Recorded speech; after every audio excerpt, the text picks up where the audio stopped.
I think Brianna will share some tips on how to adjust to that potential transition. Are you seeing the slides appropriately? Okay, good. Yeah, I'm seeing it. Good, thank you. We've got about 46 people in the room. I don't know if there's a way to tell if we'll get more. I don't know that we can tell. We maybe give it another 30 seconds or something, and then we can go ahead. Yeah. I've never been in a Zoom meeting format that had this many people. It's really great to have so much interest. This is great. I think this is a great workshop to have for everybody, especially on Earth Day. Mm-hmm. And this was the perfect topic. I was saying, Joe, before you got in and before a lot of people did, this is perfect timing. So I don't know if you can see this, but I got this letter from PG&E in the mail about 2 days ago about different electric rate plan options. And so I said, this is the perfect session. We'll hear all about it. That's perfect. And Susan, I'm just curious, what county are you in? San Mateo County. Okay, perfect. Yep. Yeah. Mm-hmm. Are they? Well, I guess you'll tell us if they're all over the place. Yeah, I will definitely go into that. So we're at about 55 and climbing. Let's see, people in the chat. Oh, TOU stands for time of use. Oh, someone. Okay, that might be chat from. Is this room? Oh, I think this is the chat from the whole thing, but I'll be trying to watch the chat and let you know if there are any new questions. Susan, this should only be this room. Once we're in the breakout, you should only see our chat. Yeah. Perfect. Thank you. Why don't you go ahead and start, right. Joe? Sounds great. Hey, good evening, everybody, and happy Earth Day again. My name is Joseph Au. You can call me Joe if you have questions. I represent PG&E. I'm part of our customer care organization. And today, specifically, I want to share a little bit about time of use and what's happening right now. To many of you of our customers may be experiencing this residential time of use transition. As I mentioned earlier, I'm going to tag team with Brianna. I'll share a little bit about what's happening with PG&E and time of use rates, and then Brianna will go into a little bit more practical tips. If you take a look at the first slide, with PG&E, or actually the next slide, with PG&E, we offer a variety of rates for customers, really depending on what their needs are. You have your time of use rates, which we'll talk a little bit about. You have your traditional tiered rate, where the more usage you use, the higher tiers you will go, and the higher cost for each tier. And then you have some of these other specialty rates like electric vehicle rates. And so really, it really depends on what the customers are using energy for, what their potential needs might be. The big thing we try to encourage customers to do is to go online and to have a personalized rate comparison. That'll give them the best idea. It'll do some analysis. It'll look back historically to see their usage, and then provide some estimates for customers on what rate plan may be best for their needs. Looking at the next slide, we typically like to do this for our customers just as for starters. Do we have your information, right? Do we have the correct information for you? Because that's the best way for us to get information back to you, whether it's things like potential emergencies like public safety power shutoff, or any other type of critical safety communications. And then likewise, if there are particular language preferences, that's going to be the best way for us to know you would prefer to be communicated in Spanish or Chinese or some other language. So we encourage our customers to make sure we have your right information. So, the next slide dives into time of use. And Jeffrey kind of touched on this earlier with regards to California and, the state mandates and California goals. So what is happening and why? This is part of a broader statewide effort. So all the big three utilities in California, PG&E, SoCal Edison down in Southern California, and San Diego. We have banded together on this effort, really in compliance with the statewide mandates, but really with the goal of creating, cleaner energy and cleaner California. And so what's happening is our customers are going to be moving into this time of use rate, specifically peak pricing 4 to 9 p.m. And so you can see, oh wow, the formatting was weird. You can see that the chart below that kind of gives you the illustration, right? You have your peak periods between 4 to 9 p.m. where the cost of energy is higher. And that coincides with, as Jeffrey was saying, the timing when clean energy is just not as plentiful, right? You have this convergence of, people are coming home and starting to cook dinner and, using appliances. And then likewise, the sun's going down, so we're not going to have as much solar energy. And so the green energy, clean energy is not as plentiful. And that's where you start to signal the price signal for the cost of energy to be higher. And so that's part of the movement in terms of time of use and encouraging customers to shift their energy, from those peak periods to the off-peak periods. This has started back in October of 2020, and is going to continue through early 2022. Pretty much March of 2022 is when we'll be ending this transition. And it's defaulting customers as we go through each county by county. And we're going to be sharing a little bit more around the notifications and communications that we're sending out to customers as Susan has that example handy. But if you go into the next slide, this gives you kind of a bigger perspective on what's happening and when it's happening. It's going to happen county by county, generally speaking. Geographically, this gives you some sense for when this will happen. So the chart on the left just goes kind of month by month. And so as you can see, we're in April, and Sonoma, Mendocino, we've been transitioning those customers onto this time of use rate. And we'll be doing that all the way through March of next year. What might be easier for you as a customer, just to know, hey, I belong to Fresno County, or I belong to Santa Cruz County. The chart on your right will give you a better idea if you want to just look up by county specific to yourselves when you're scheduled for transition. Next slide, please. So this is going to be, I'm going to touch a little bit on this, and Brianna might go into more detail.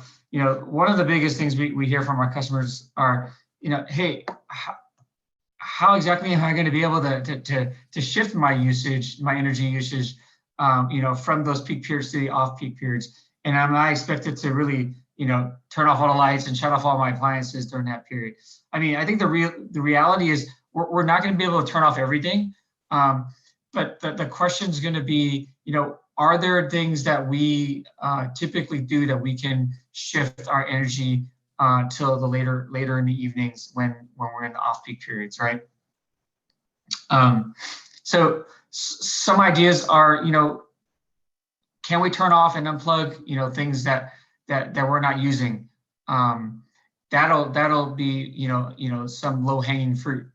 Can we shift our usage, like things like the laundry or running our dishwasher, to the off-peak periods as well? And then, the hardest thing, myself included, when I come home, when my kids come home, it's, late afternoon, evening, we're starting to do certain things, I'm limited. Many of us are limited in what we can do, right? But some things like the dishwasher, we can, defer till later in the day.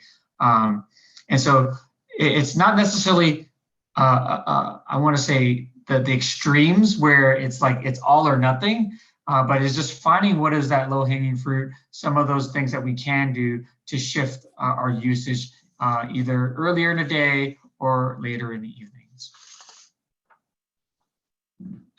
Now, I mentioned communications and notifications. The next slide gives you an example of what will be happening. And so, as I mentioned, we're going to be transitioning customers, in waves. But what's going to happen actually is prior to the transition, prior to the month that the customers are scheduled to transition, we're going to send out communications to customers. Customers are going to get, roughly 3 months prior, they're receiving this 90-day notification as an example. This 90-day notification is going to be personalized. It's going to have a rate comparison for customers to see an estimation of what they may be paying annually. It'll look at what their current rate is. It'll look at the rate that they're transitioning to, and it'll give them another optional time of use rate for them to compare against. And then the customer can choose. The customer can choose whether to, no, just keep me on my existing rate, leave me alone, or yeah, I'll try a time of use rate. I'll try this 4 to 9 p.m. one, or this third optional rate is another option for them. And they can utilize either the web, online, or they can use a dedicated phone number listed at the top for them to call. They don't even need to talk to a customer or a representative. They can just use the voice prompts, or they can tear off this reply form and send that back in a self-addressed, actually, I think a prepaid envelope. So there's 3 different ways for customers to send their choice back to us. So there's a 90-day notification. There's also a 30-day notification as well. That serves as a reminder that, hey, 3 months ago you received this. We're getting closer to the date of your transition. We're going to send them another notification, so customers are reminded of this transition that's going to happen to them. The next slide. This is an important thing because not all customers are going to be transitioning. There are customers that will not participate in this. Obviously customers that are already on a time of use rate are excluded. But also, we were sensitive to customers that were kind of on their, have special needs or may already know they're not going to benefit, right? And so customers on a medical baseline are going to be excluded, as well as our care and FARA customers that are living in the hot climate zones. And then lastly, customers that don't have 12 months of energy usage. And really that's key because, we're not able to provide that rate comparison for customers. And that's an important signal for customers to know, hey, am I going to benefit on this rate or not? And so those customers are also going to be excluded from this transition.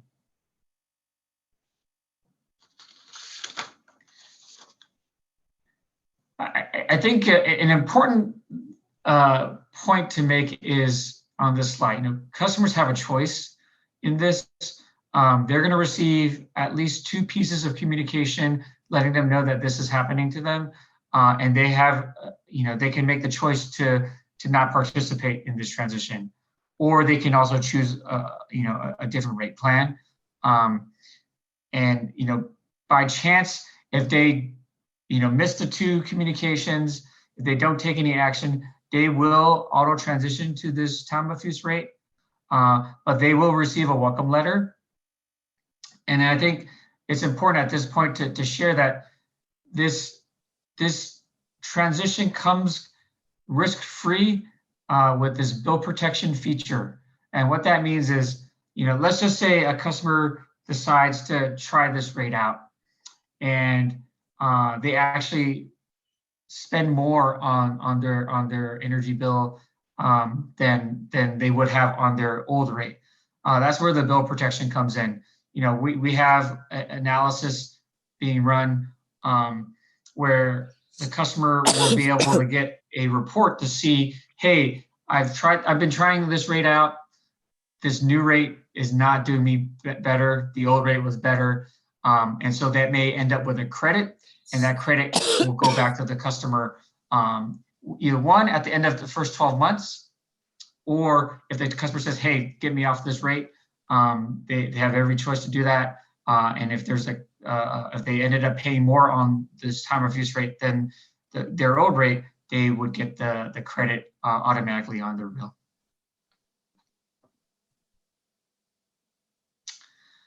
So with that, I want to just pause and either pass it off to Brianna, and then we'll take questions. Is that how we want to do this?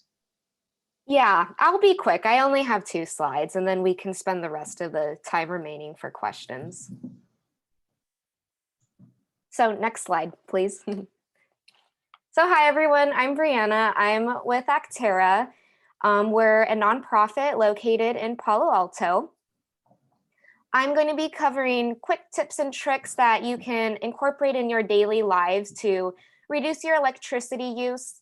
I'll start with small steps that are easier to implement, easier to incorporate those changes, and then I'll continue on to larger steps. Many of them we've already covered in the main room and then a couple slides previously with Joe. I'll start off by turning off lights when they're not in use.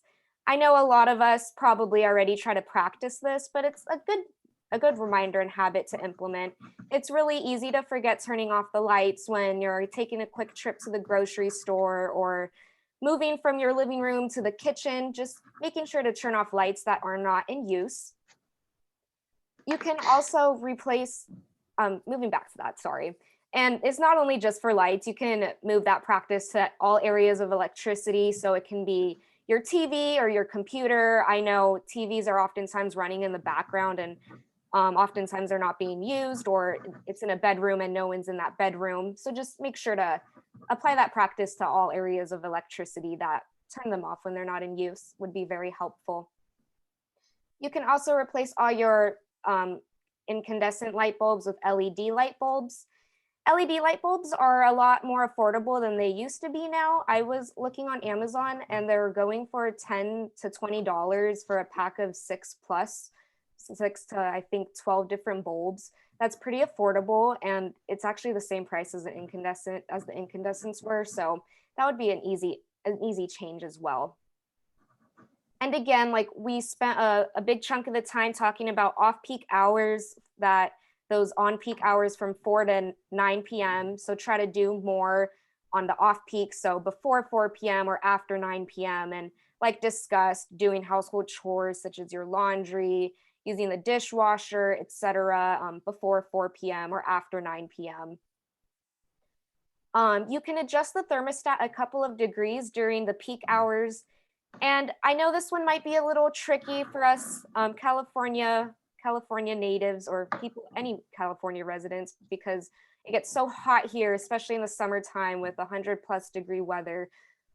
So I understand if this one isn't as applicable to implement in your lifestyle, but just a 2 to 3 degree difference can do a lot. So in the summertime, adjusting your air conditioner to 2 to 3 degrees than you normally have it would be amazing. And then same with winter time when you're using your heater, keeping your heater at 2 to 3 degrees difference than you normally would keep it would do tremendous work.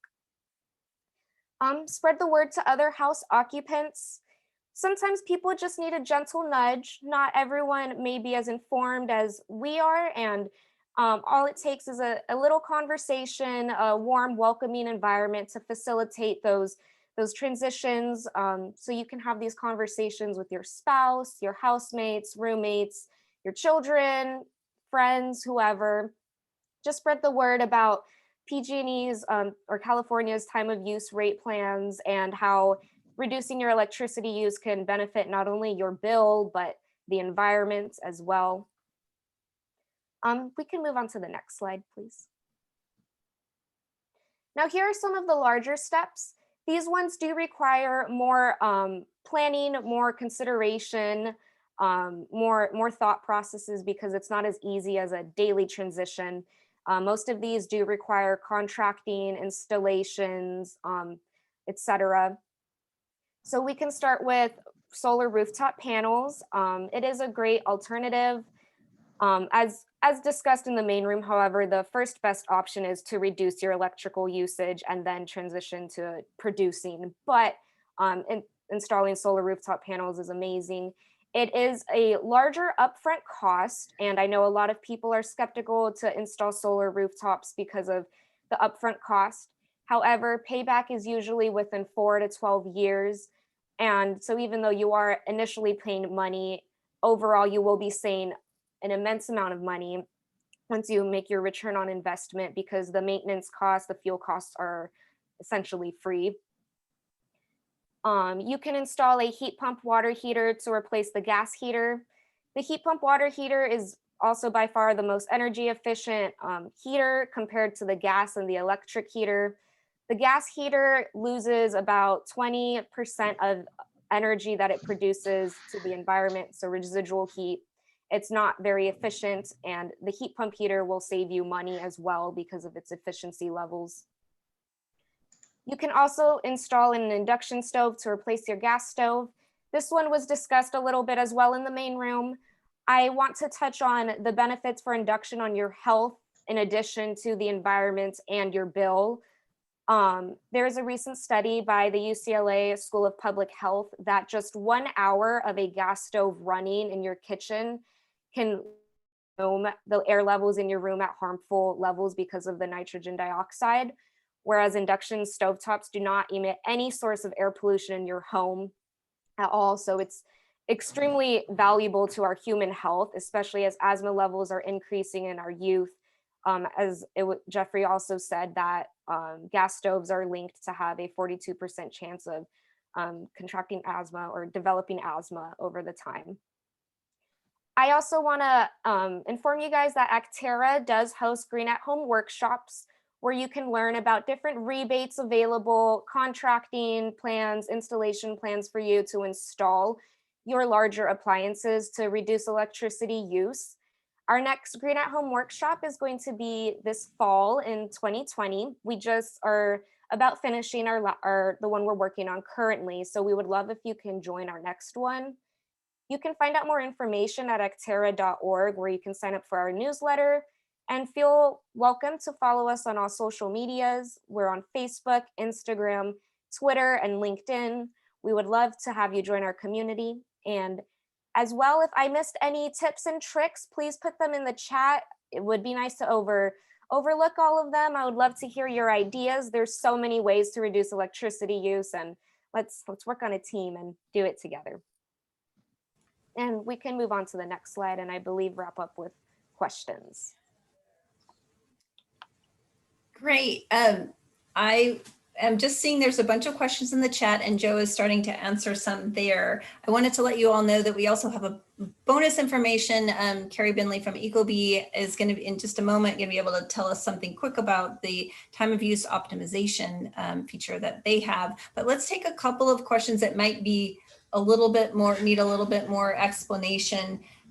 Joe, are you looking, I'm wondering about the one, for instance, there's one about a remodel, which plan would be best? All LED, so I'm doing a big remodel, all LED, no gas, even water heater with heat pump, 2 EV plugs, solar panels, etc. Which plan is best for me? Is that a straightforward question, or? Yeah, I mean, that one's a hard one to answer. I mean, Okay. that one, but I mean, if you're saying you're doing solar panels, I think like by default, like I think there's time of use options for customers with solar panels.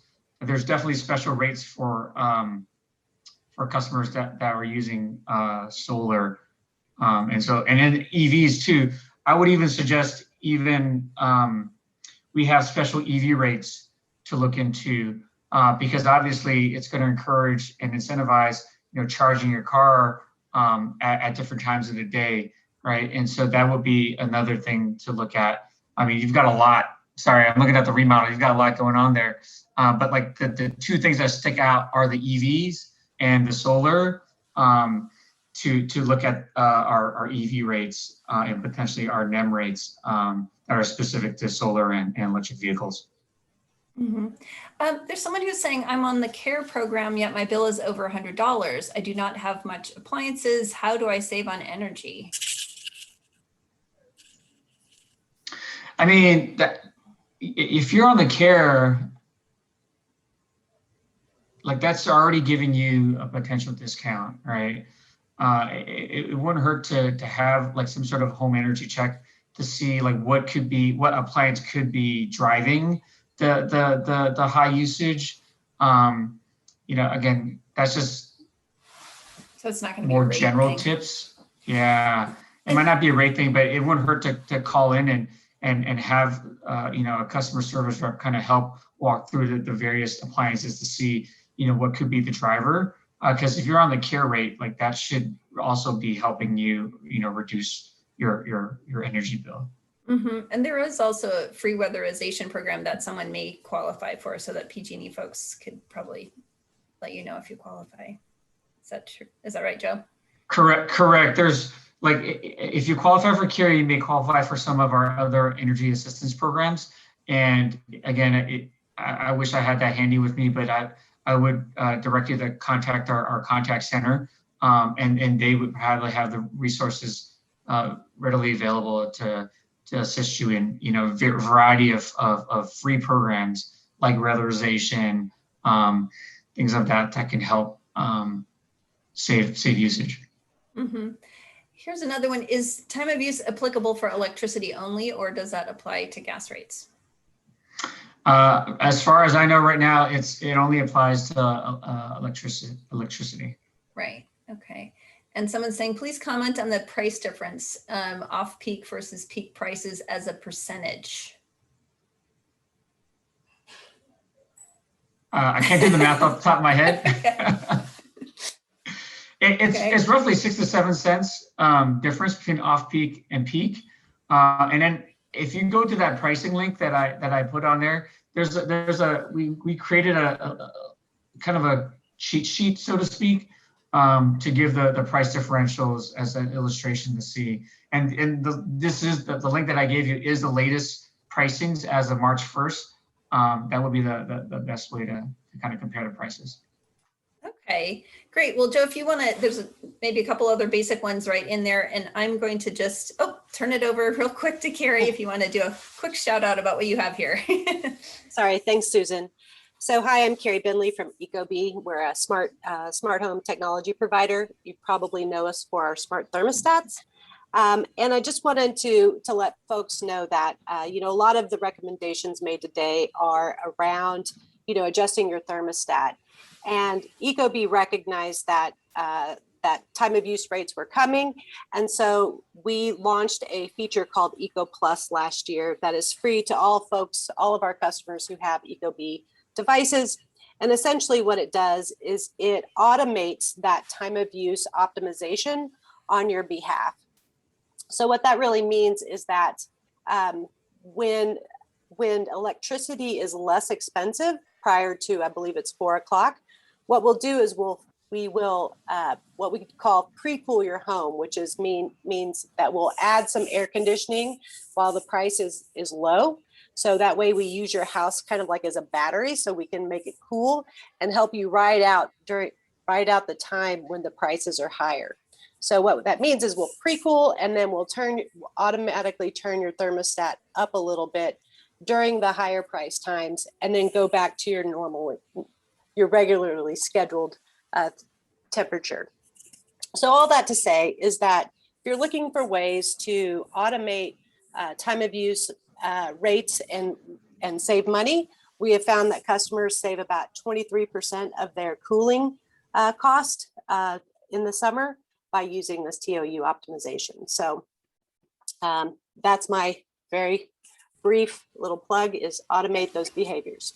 Thank you very much, Carrie. Appreciate that. Thank you. Okay. If anyone has questions about that, they can put them in the chat. Let's see. I don't know how much time we have left. Probably not very much. Here's one. Oh, I don't think we pay for either water heaters or laundry. So this is a bit irrelevant to us, but I'm curious if you all are doing outreach to landlords and managers about time of use charges, or will they be exempt? There are definitely energy efficiency measures they could take around here. Joe, would you have a response? I mean, you guys can still hear me, right? Yeah. The time of use rate, it applies to residential customers, and we are reaching out to property managers and landlords assuming that they are the customer of record, they will receive a notification. And there will be some instances where you have like landlords or property managers that like, for example, apartment complexes, they may own the whole thing and be the customer of record. We are communicating to them, letting them know that this is happening. Great, thank you. Someone is asking how much you save on induction as a percentage. There's a lot of percentages, actually. Maybe that might be Yeah, tricky. I just sent him a private message. Oh, okay. I don't have the power savings per dollar per kilowatt hour off the top of my head, but what I can tell him is that when I switched to induction about 5 months ago, I did save $8 personally just by me. My housemates are still using the gas stove, unfortunately. So if you do have other members in your household that cook as well, you can save potentially about way more than $8 per month. And so that is a significant amount of money. I can find the resources for you where I could find that exact dollar per kilowatt hour amount. I will put it in the chat as well, and then I can send you an email tomorrow. Great. I realize I'm not sure if we're all supposed to eventually be going back to the main room or if we're just finishing out here. Does anyone who helped plan this session know? Because it is 6:31. Want to be mindful of the time. No one knows. Okay, that's good. Yeah, well, I think Jeffrey said last time when we were kind of preparing for this that we would just dismiss them from Okay. here. That we won't be going back. perfect. But just one more. Someone messaged something about being part of Silicon Valley Power. So. Great. So for those of you that are part of the community choice aggregators, I think we have like 12 CCAs in our territory. We are partnering together with them. So we're doing this together. And I think for the most part, I think 11 out of 12 of them are essentially following the same set of guidelines as us. I think the only one that's not is Pioneer. They're doing something slightly different. But we are working closely together with them on the communication. So again, you'll get a PG&E letter, but it'll have your CCA's logo on there with us because we are partnering together on this effort. Great. And I see this one really intriguing question by Pamela. She says, once this happens, I think she means that transition, will our bills reflect what our rates or charges could have been for the other option? Yeah, that's a great question. So once it happens, you will get the pricing for the current rate that you're on, but you will get a bill message on your bill that will tell you you're saving this much on this rate, or you've spent this much more on this new rate. So it'll give you that signal to say, hey, I'm doing good, or I'm not doing good on this new rate, and that may prompt you to say, hey, just get me out of this, and at which point you'll get that bill protection credit on your subsequent bills. Great, thank you. Good questions. Joe, Brianna, Carrie, thank you so much for all you've shared. And I think we'll call it a day. Happy Earth Day to everyone. And thanks for coming. Happy Earth Day. Happy Earth Day. Thank you all.